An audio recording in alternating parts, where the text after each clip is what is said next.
Hi folks, Paul Freund with Tame County Solid Waste.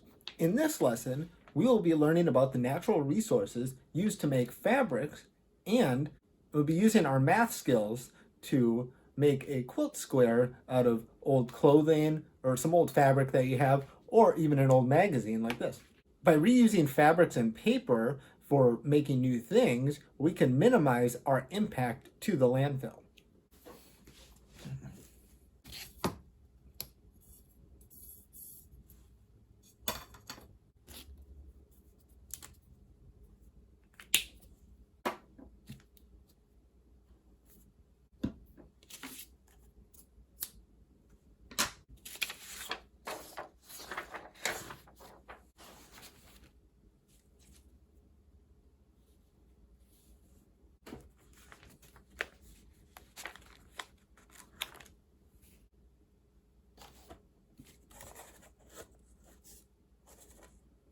There are many traditions of quilt making throughout the world. In the United States, factory-made blankets were not made until the Industrial Revolution in the mid-19th century. Prior to that, fabric was expensive to buy, so scraps of materials were reused and pieced together to make bedding. Historical and modern quilts are made from both new and used fabric. Used fabric from clothing items was meant to remind the viewer of the person who wore the clothes. There is a strong African American quilting tradition of making each quilt quite different, using bright contrasting colors and repeating patterns or stripes. Alice Walker from Berkeley is well known as the author of the book The Color Purple, and for her many beautiful quilts. Today, both natural and man-made fabrics are made from natural resources such as animals, plants, and fossil fuels. Fabric is simply cloth made of fibers. Natural fibers come from animals and plants, like cotton, flax, wool, or silk. Man-made fabrics such as acrylic, rayon, and polyester are made from petroleum through a chemical process.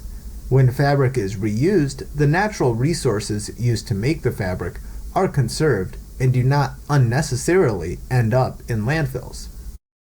Some key terms that will come up in this video are Triangle, a plane figure that has 3 sides and 3 angles. Equilateral, a triangle having all sides or faces that are equal. Isosceles, a triangle having 2 equal sides. Scalene, a triangle having all sides of unequal length. Quilt, a bed cover of 3 layers, a top, middle, and bottom. The middle layer is a filling of wool, cotton, down, etc. Reuse, extending the life of an item by reusing it again as it is or creating a new use for it. What types of fabric can you name? For example, this bandana is made out of cotton.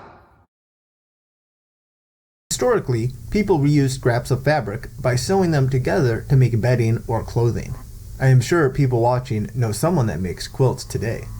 Even though blankets are affordable, people still enjoy making their own quilts by reusing scraps of material they have saved. When people reuse items such as fabric, they are conserving our natural resources and creating less waste for our local landfill. We will begin by making a cardboard square to use as the quilt square backing. Some of the triangles that are used in quilt making are the equilateral, isosceles, and scalene.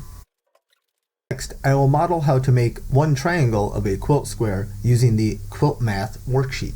You can follow along at home and complete your Quilt Math worksheet, then choose the best triangle you made and cut it out of the paper pattern when finished completing the worksheet. This triangle will be used as your triangle pattern for the quilt. Next, we will cut out 8 triangles from scraps of fabric or other material using this triangle pattern. Then glue the 8 triangles onto the cardboard backing to form one complete quilt square. Remember, triangles of similar colors should touch only at the corners. Your quilt square should look similar to this one. Involve the whole family. Have everyone make a quilt square or 2. When you are completed, tape the quilt squares together on the floor to form your completed quilt. How much fabric has been saved by making your quilt from reused scraps?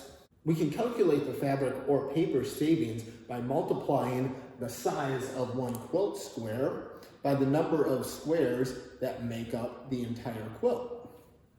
Through this creative reuse process, we can discuss our values and see how our actions can decrease the amount of material being landfilled and reduce consumption of natural resources.